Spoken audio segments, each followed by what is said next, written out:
Tokony hiatrika fandidina irakotona andrasana fanantenana noho ny fivitosana misy eo amin'ny tarehiny tsy maraka nefa ny etomanan'ny fianakaviana noho ny alafony izay sara mpandidina izay miantso vonjy ity farany ao anatin'ny fanentanana sy ny antso izay ataony amin'ireo malala-tanana indrindra ny fitondram-panjakana.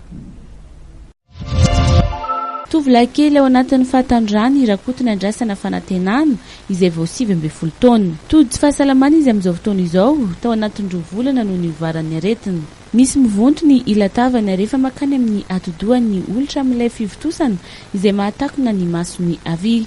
Tsy manana fahefana ahafahana mitsabo tena ny tovolahy satria zanak'olona sahirana izy.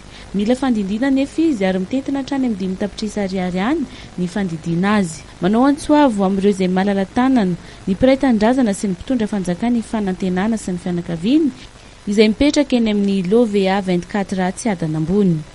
Ny laharana 034 13 990 04 no azona azy ireo mivantana ary afaka andefasana ny fanampiana entina andidina ny fanantenana.